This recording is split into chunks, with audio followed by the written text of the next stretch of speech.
আচ্ছা, পশ্চিমবঙ্গে তথা মালদা মুর্শিদাবাদে কি একজনও ভারতীয় মুসলমান নেই? এটা হতেই পারে না, অসম্ভব। কেন থাকবে না ভারতীয় মুসলমান? অবশ্যই তো থাকার কথা, ভারতীয় মুসলমান থাকার কথা।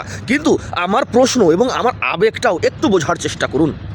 আজকে পশ্চিমবঙ্গের কোনো হিন্দুকে কি আপনি দেখছেন যে এই এসআইআর এর বিরোধিতা করার জন্য রেল লাইন বন্ধ করে দেওয়া, ট্রেন ভাঙচুর করা, একাধিক গাড়ি যানবাহন ভাঙচুর করা, বিডিও অফিস এসডিও অফিস ঘেরাও করে ভাঙচুর করা, রাস্তা আটকে দিয়ে সাধারণ মানুষের জীবনযাপন অচল করে দেওয়া, এগুলো কি হিন্দুরা করছে? আপনি দেখতে পাচ্ছেন? অবশ্যই দেখেননি। দেখুন, এই পশ্চিমবঙ্গের, আমি এর আগেও বলেছি, 60 থেকে 65% মানুষ বাংলাদেশি। তারা বাংলাদেশ থেকে কেউ 20 বছর আগে, 25 বছর আগে, 30 বছর আগে এই দেশে এসেছে। তারা ভারতের নাগরিকত্ব নিয়েছে, ভোট দিয়েছে। এখন এসআইআর হচ্ছে, এসআইআর এর মাধ্যমে কি হবে না হবে সেটা ভারতের হিন্দুরা, সংবিধান মানে ভারত সরকারের ওপর আস্থা ভরসা রয়েছে। এখন ঘটনা হচ্ছে এই যে সকল মুসলমানরা মালদা মুর্শিদাবাদ বেলডাঙ্গাতে এই রকম ন্যাক্কারজনক ঘটনা ঘটাচ্ছে, এই সকল মুসলিমরা কি ভারতীয় মুসলিম না?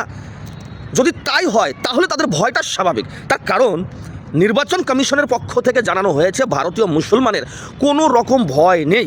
এখন যারা ভারতীয় মুসলমান তাদের কাছে তো সকল প্রকার ডকুমেন্টস অবশ্যই আছে।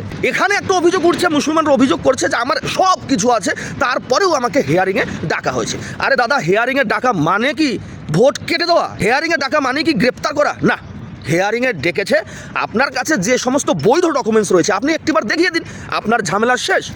তা না করে আপনি রাস্তা অবরোধ করছেন, ভাঙচুর করছেন, একাধিক সরকারি প্রতিষ্ঠান, সরকারি সম্পদ নষ্ট করে দিচ্ছেন। এতে কি হচ্ছে?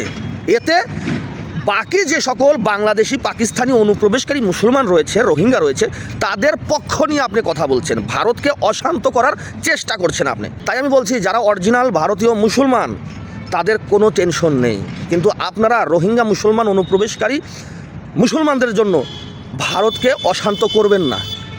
কথাটা বোঝার চেষ্টা করবেন।